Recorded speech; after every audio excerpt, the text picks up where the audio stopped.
Ladies and gentlemen, how are you doing? The BBC is still focusing on the Trump election, and it's hilarious. And as I said, I've had a 3-day fatty on at this point. I'm starting to lose the feeling in my extremities because all of the blood has been directed to my chopper for the last 72 hours. So, it's getting tough, but we do need to talk about other things, all right? The BBC doesn't want to talk about what I'm about to talk about, so I'm going to resist the urge to share everything Trump related from the last 3 days, because you've been watching all that yourselves, haven't you, elsewhere?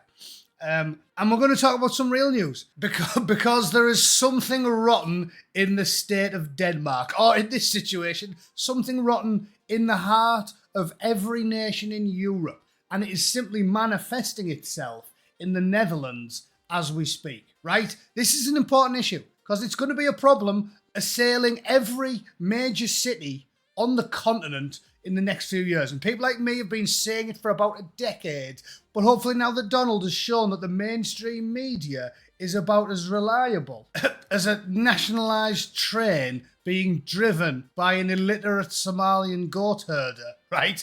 Hopefully people can finally grasp this nettle, because it's coming. We've all seen the demographics. We know what happens when the I'm running out of euphemisms. When the people that like rogering the cousins before they start a family, when those people are even more numerate than they are now, Europe's done.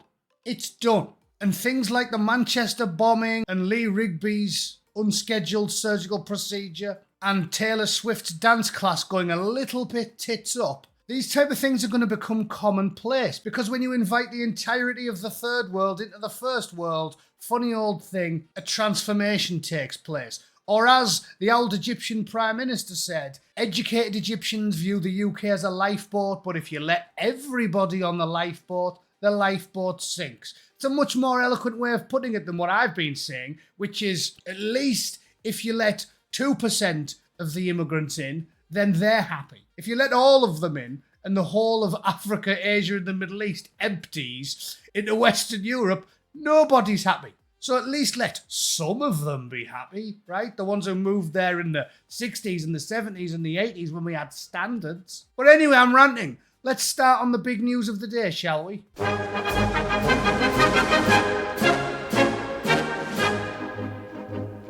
Top scholar issues. Sorry, that's just another one that's going to have wide-reaching ramifications, thanks to Angela Merkel inviting 20 million random men in. Yeah, sorry, wrong story.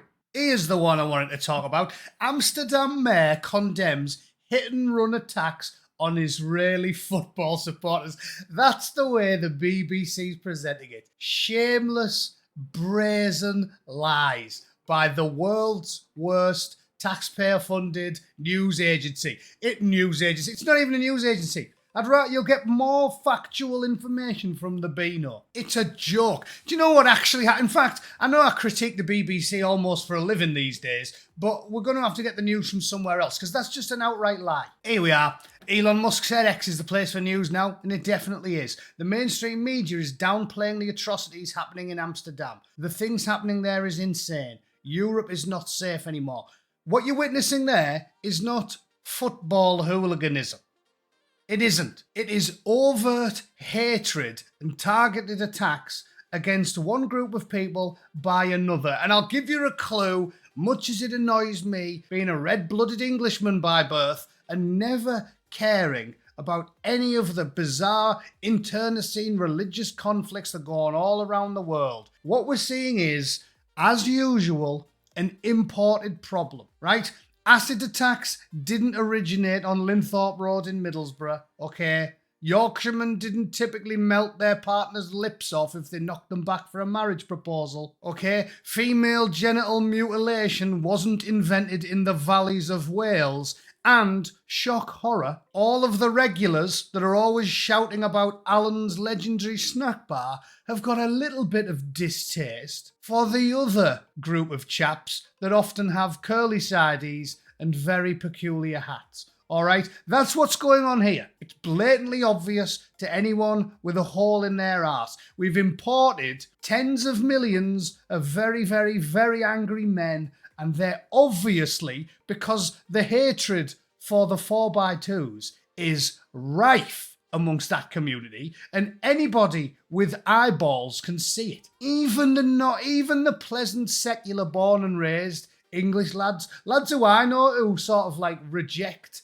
the faith of the parents because they were born and raised in Middlesbrough and went to school with lads like me. Even them, most of them, do have a problem with the other followers of, ancient desert fables. Everybody knows it.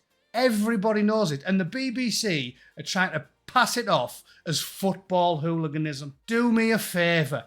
Donald, do me a favour. First things first, get the US Air Force to airstrike Broadcasting House. There's a problem solved. Preferably while Gary Lineker's presenting Match of the Day, okay?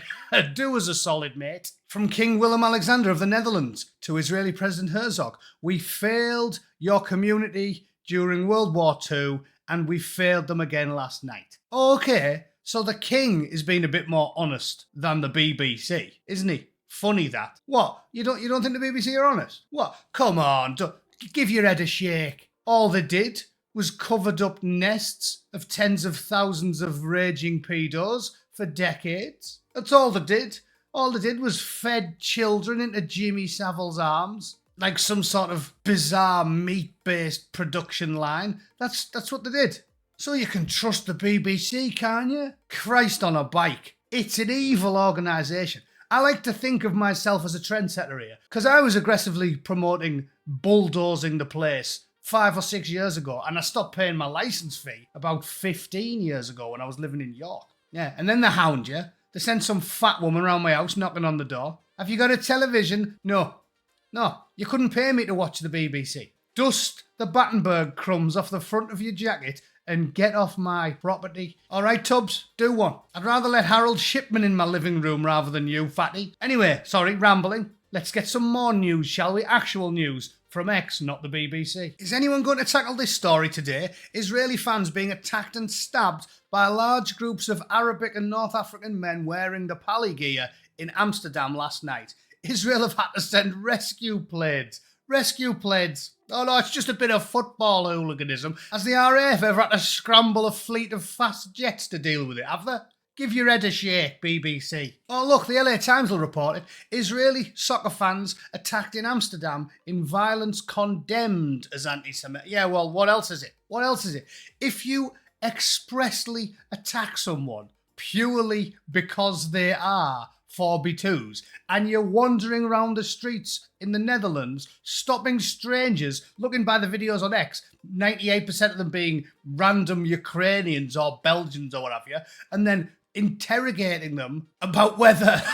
I keep trying to use euphemisms because they don't like you talking about any of this stuff. Interrogating them about whether they've got a bell end like boiled leather, right? If you start doing that, and then if they answer in the positive, beat them to death, yes, that's the literal definition of it, okay? It isn't, get a football hooliganism, oh, I'm West Ham, let's have it. No, it's not that. It's not that. It is expressly motivated by religion. It's one religious group properly seeking out to hurt another religious group. What do you call that? What do you call it? BBC don't want to call it what it is, because the BBC is part of this weird woke agenda. But that's what it is. It isn't 20 pissed Geordies having a scrap with some Chelsea fans outside a train station for 5 minutes. Christ almighty. Why have I got to do real news? I wanted to take the piss for a living. I wanted to make funny stuff. But when the BBC's taking £100 billion a year off you and they can't even bring themselves to report normal news, arseholes like me have got to do it. It's all over X. Look, Amsterdam, November 8th. Nobody is safe in Europe anymore. Britain. Is this leading to another Amsterdam? Yeah, it definitely is. When I got back from Iraq in about 2003, I remember getting openly hostile stares from the natives then. Sorry, and when I mean the natives, I mean the people who moved to London inside the last 30 or 40 years, not the natives, you know. I wasn't getting stopped by Cockney taxi drivers. What you doing, geezer? Why'd you go to Iraq? No, it wasn't that. I'll give you a clue. The first bloke who had a pop looked like Osama bin Laden if he had a shave, right? This is what you deal with. So to sum up, I can cover these stories all day, but to sum up, Europe. You are in serious, serious shiite. No, not the opposite of a Sunni. I mean trouble. I mean trouble. There is a fifth column in Europe. They've invited in tens of millions of men who, even at the third or fourth generation, as Angela Merkel said many, many years ago, they have rejected multiculturalism. They have rejected European values. They don't want to learn your language. They don't want to eat your food. They don't want to embrace your social norms. They don't want to wash their hands after they've snapped one off and then go to make you a curry. There's a real trouble in Europe, and it's coming for you, and it's only going to get worse. So everyone watching, doesn't matter whether you're Irish, Scottish, English or Welsh or anywhere in Europe, because all of your countries are doing the same thing. Every day that passes, they are inviting in thousands of angry men who have no intention of assimilating. None. And they will bring their habits with them. It doesn't matter whether it's rank anti-Semitism, FGM, which is now a thing in England, right? Or folding up 12-year-old girls above dirty kebab shops. They're going to bring those habits with them. So vote for whatever option you possibly can in any nation in Europe that promises to start hoying out barbarous third world blokes who act like they are roaming the steppes 1,000 years ago. All right, it's time to act. Or what went on in the Netherlands yesterday, it's coming. It's coming. I don't care where you are. France, it's probably too late for. Because have you ever walked around France lately? Gone are the days where you can have a romantic stroll under the Eiffel Tower with your missus. Because the second you put one toenail